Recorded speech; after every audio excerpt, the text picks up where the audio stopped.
Thank God there's two of us here. It's all about Dick. Might as well hear it now. So I have to, I guess it's right up pretty close to 6. Are we live? Good. Yeah. It's like Facebook land.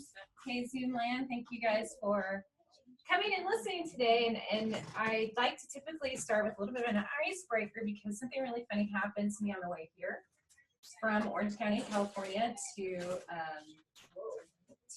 Gig Harbor. Yes, yeah, we're in Gig.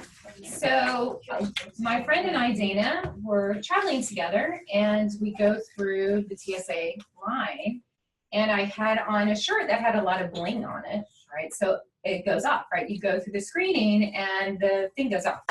So I walk in, and just, I walk through. They say, please come stand aside, whatever. And I said, okay, yeah, sure, no problem. She's like, okay, well, I have to pat you down. Would you like to do this in privacy? And I thought, no, I mean, we've got to go catch a plane. I'd like to get a glass of wine. Just go ahead and do it now. Well, I didn't know she was going to grab my boobs, right? And she's patting me down. I'm like, yes, this is awesome, right? I'm like so excited. So, yeah, I walk away and I grab Dana and I'm like, Dana, should I go back through and do that again? Because it's been a long time since I've had a pat down, let me tell you. So anyway, welcome, you guys. Thank you so much for coming today. And I'm super excited to be here. I've been wanting to share this message, probably a good part of my life. Some of you are shaking your heads that are in the audience who know.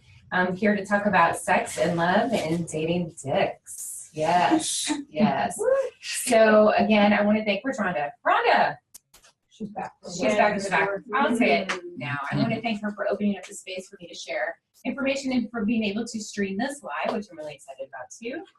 And I hope you guys are going to enjoy tonight. There she is. Thank you, Rhonda. You're welcome. Love you. I'm just making sure everything's going well. Are we doing it? Yeah. Are we live? You're live. You never know what's going to happen when it's I know, live. right? I might have this all set up, but you never know. And nobody's there. And Nope. nobody. Everybody's there. All right, awesome, good. So during the course of this, I'm just going to share information. If you guys have questions, I don't mind if you interrupt me and ask me something. Maybe not. Definitely. Definitely. I know. And then of course, Facebook Live. If you have questions, please write it down, and I'll get back to them. And then of course, Zoom too. We'll open it up for question and answers. But here we are. I know, right? I'm super excited. Really excited. So I am Amy Katie. Just in case you didn't know, I am a serial dick lover. That's right. I did say dick. Because sometimes dick can be a name, right? It can be the apparatus, or it can be an asshole. Right? Now, I am not here to throw any dicks under the bus. I actually am using that name to protect the innocent. Yes, because what I have to share with you could potentially change the way you date or change the way you're with somebody right now, right? If you listen closely to this talk, you really listen intensely, come up with some really good questions, you guys will learn something and it will just change your mind about how you're thinking. So there is this theory out there that states that you potentially date or marry someone like your parents, right? Your mom or your dad. It's the traits that they possess. And in my case, that was my dad. You see, I didn't have such a great relationship with my father. Now, if you did have a great relationship with your dad or your mom, chances are they possess those traits that you carried with you into each of your adventures that you went on, right? Well, in my case, my dad wasn't exactly, well, I shouldn't say he's the best father. Actually, my interpretation of that was that he really wasn't there for me. So what happened was this theory kind of came true for me, right? Because I dated dicks, I married a dick, I divorced a dick, and then I kept going and dating more and more and more and more dicks, right? To the point where it's like, okay, enough already. Up until this point, right? It all came to a head, no pun intended, with this current dick relationship that I had. What I discovered in this relationship just completely changed the course of how I see things now.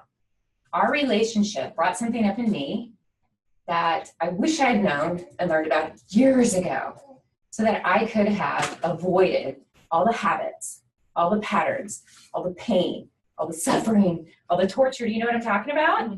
Yes. Isn't it painful sometimes to date? So painful. So within that theory,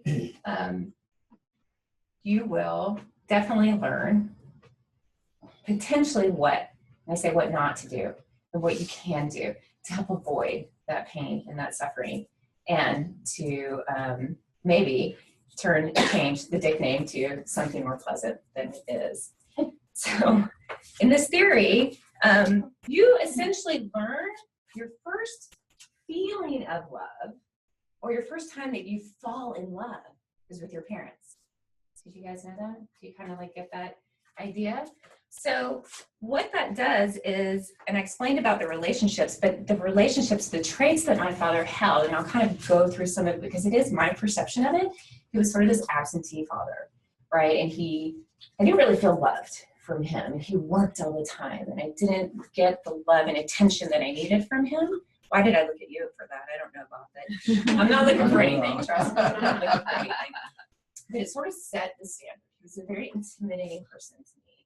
He was disapproving, right? He had this look on his face sometimes that, you know, it would silence me. And he would silence me. If I would say something to him, then he wouldn't listen, right? Some of you might can relate to this. I see you guys shaking your heads. You understand. I'm not saying it's just a dad. It could be a mom, too, that does the same thing, right? But in my case, I'm talking about dicks. So I'm talking about my dad. So it kind of set the course and traits for every, what I call, dick adventure that I've been on through the course of my life. So I wasn't getting that, what I needed from my dad, which was the love, right? Which was the attention, which was the nurturing. And so what happened with all of that is that I got attention somewhere else. And I figured out how to do that via sex, right? Here I am talking about sex, and you're wondering, what the heck? How does that correlate between your father and sex? Well, I'll tell you what happened. When I was 7 years old, I was molested.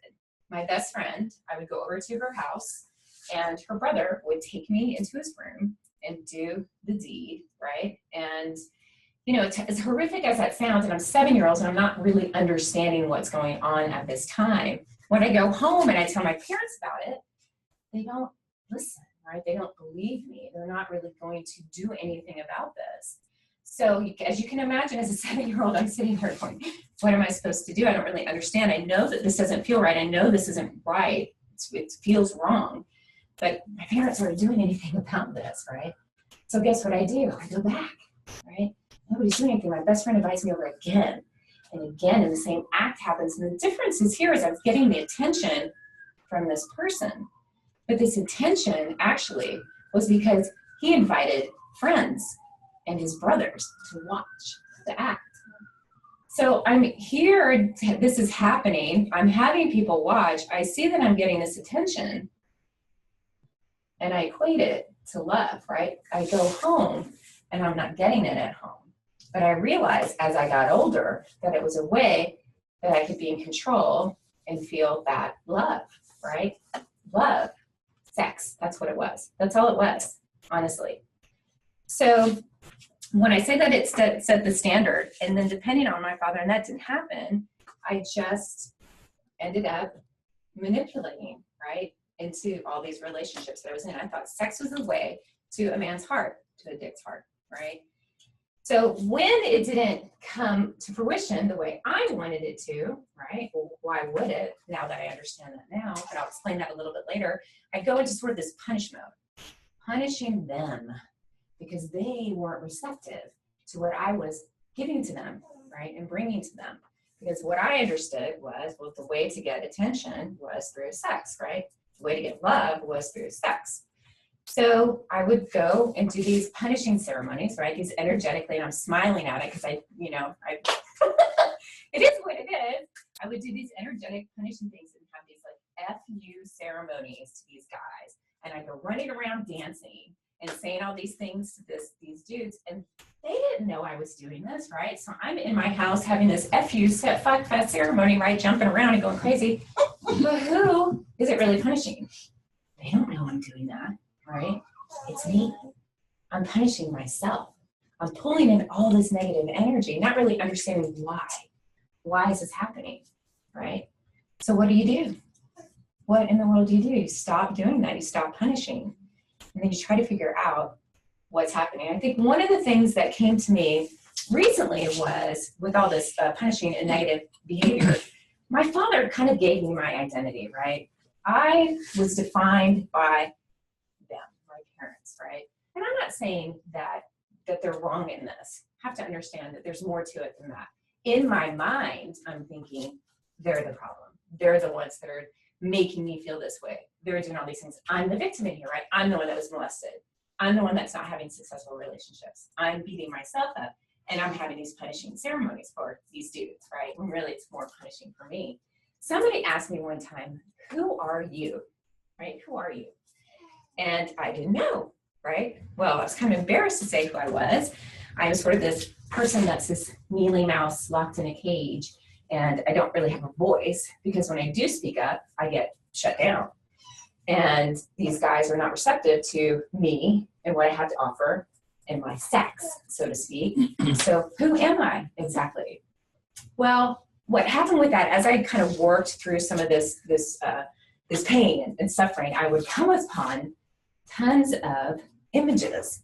And these images were of lions. Some of you have heard this before, but it's so impactful. I see these lions everywhere, right? I'm in hot yoga and I look down on my mat in the sweat.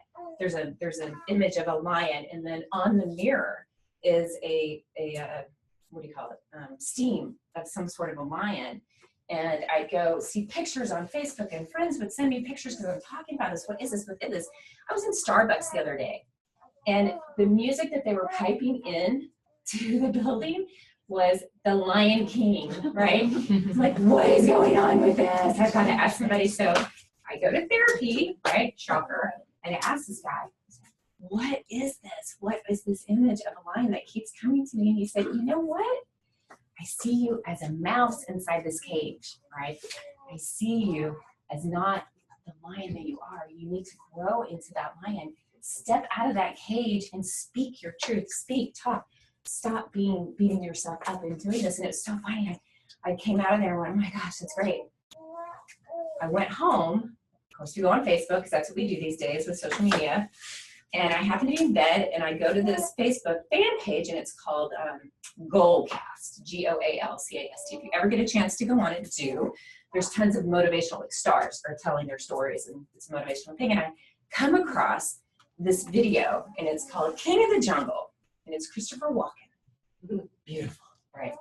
Tells the story of this lion that was in Africa, super hot. And the lion goes under a tree. He goes under the tree to just get out of the heat, to cool off. He's tired, he's exhausted, he doesn't have any energy. So guess what?